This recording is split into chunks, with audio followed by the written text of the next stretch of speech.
मेरी खामोशी को मेरी हार मत समझ लेना। मैं वो दरिया हूँ जो वक्त आने पर सैलाब बनता है। ये चेतावनी है आम आदमी पार्टी के राज्यसभा सांसद राघव चड्ढा की। अपनी ही पार्टी को पिछले 2 दिनों से दिल्ली की सियासत में नया भूचाल मचा हुआ है। आम आदमी पार्टी ने अपनी ही पार्टी के सांसद राघव चड्ढा से राज्यसभा के उपनेता का पद छीनकर अशोक मित्तल को दे दिया है। अशोक मित्तल पंजाब से आम आदमी पार्टी के राज्यसभा सांसद हैं। इसके बाद दिल्ली में राजनीति के कुकर की सीटी बज गई है और एक दूसरे पर सवालों की बौछार शुरू हो गई है। फिलहाल तो राघव चड्ढा ने अपने आधिकारिक सोशल मीडिया हैंडल्स पर एक वीडियो जारी किया है और आम आदमी पार्टी से कई सवाल किए हैं। राघव चड्ढा ने कहा है कि आम आदमी पार्टी ने राज्यसभा के सेक्रेटेरिएट में सूचित किया है कि राज्यसभा में राघव चड्ढा को बोलने से रोका जाए। पार्टी ने ऐसा क्यों किया?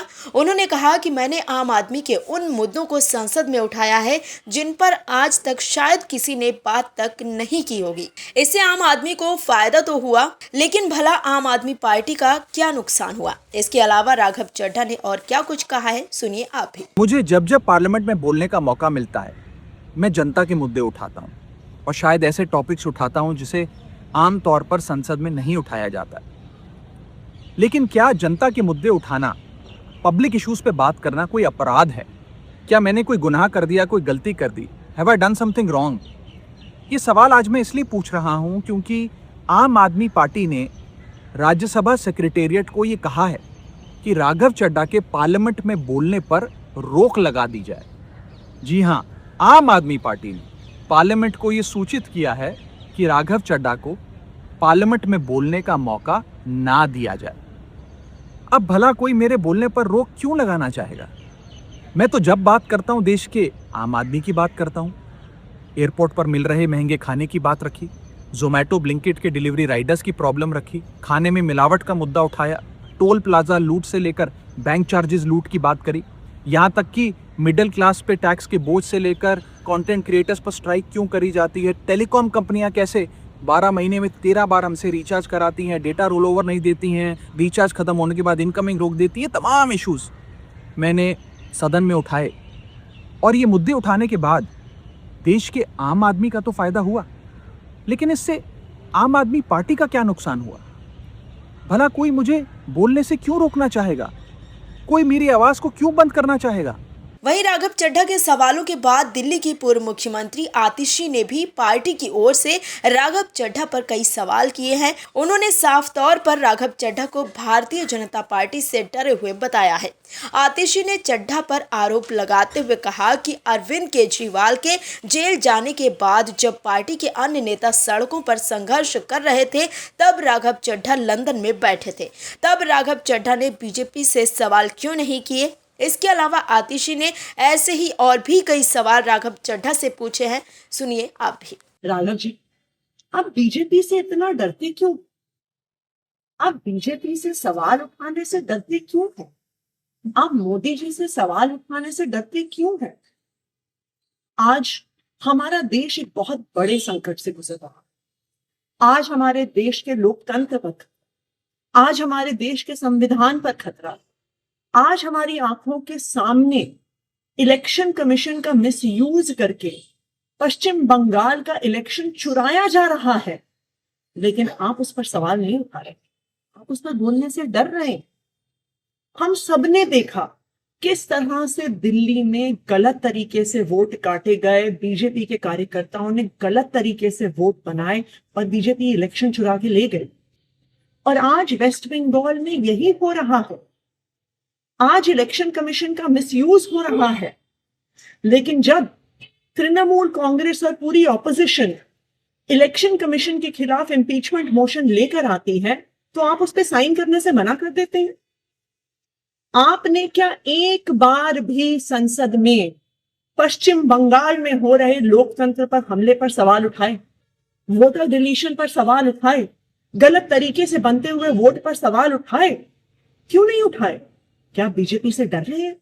क्या मोदी जी से डर रहे हैं? आज देश के सामने, देश के आम आदमी के सामने सबसे बड़ा संकट एलपीजी गैस सिलेंडर का है। आप तो बड़े आदमी हैं, राज्यसभा के सांसद हैं, हो सकता है आपको दिक्कत ना आती, लेकिन एक आम परिवार, एक छोटे से मकान में रहने वाला, एक कच्ची कॉलोनी में रहने वाला, एक गैस सिलेंडर के कनेक्शन के परिवार को आज अपने बच्चों के लिए खाना बनाने में दिक्कत नहीं। पिता सोच रहे हैं मैं काम पर जाऊं, दिहाड़ी लेकर आऊं, या लंबी लंबी लाइनों में खड़ा होकर गैस का सिलेंडर लेके आऊं कि कल मेरे बच्चों के लिए लंच बन सके। जब आम आदमी पार्टी ने पंजाब में, दिल्ली विधानसभा में सिलेंडर का सवाल उठाया, जब आम आदमी पार्टी के सांसदों ने एलपीजी सिलेंडर का मुद्दा उठाया और आपको जब एलपीजी के मुद्दे पर बोलने के लिए कहा गया तो आप चुप रह गए। आप मोदी जी से डर गए क्या? आज इस देश में हर इंसान को यह तय करना होगा कि क्या वो मोदी जी के साथ है या वो संविधान के साथ है, लोकतंत्र के साथ। मुझे याद आ रहा है जब अरविंद केजरीवाल जी गिरफ्तार हुए थे, हम सब सड़कों पे खड़े होकर लड़ रहे थे, पुलिस हम पे लाठियां चढ़ा रही थी, हमें घसीट घसीट कर पकड़ कर लेके जा रही थी। दिल्ली के अलग अलग थानों में, कहीं नरेला में, कहीं बवाना में हम डिटेन हुए, हम रोज सड़कों पे लड़ रहे थे। आप तब लंदन में, आपने हमें बताया कि मेरी आंख का ऑपरेशन हो रहा है इसलिए मैं लंदन में। हमसे मीडिया ने बहुत सवाल पूछे, बार बार हमने मीडिया को कहा कि नहीं नहीं, राघव चड्ढा जी डरे नहीं हैं, उनकी आंख में प्रॉब्लम है, वो अपना ऑपरेशन करवाने। लेकिन आज राघव जी, मेरे मन में भी ये सवाल आ रहा कि जब अरविंद केजरीवाल जी गिरफ्तार हुए तब भी आप बीजेपी से डर गए, तब भी आप मोदी जी से डर गए, क्या आप डर के लंदन भाग गए? देखिए, हो सकता है कि आप मोदी जी से डरते, हो सकता है आप जेल जाने से डरते हैं, लेकिन हम अरविंद केजरीवाल के सिपाही हैं। हम ना बीजेपी से डरते हैं, ना मोदी जी से डरते हैं, ना उनकी एजेंसी से डरते हैं, ना जेल जाने से डरते हैं। इसलिए हम इस देश के आम आदमी की आवाज उठाते आए हैं, इस देश के आम आदमी की आवाज उठाते रहेंगे, इस लोकतंत्र के लिए आवाज उठाते आए हैं, लोकतंत्र के लिए आवाज उठाते रहेंगे। राघव जी, मोदी जी से डरने से, बीजेपी से डरने से संविधान नहीं बचेगा, लोकतंत्र नहीं बचेगा। आज आपको यह तय करना है कि क्या आप संविधान के साथ हैं या आप मोदी जी के साथ।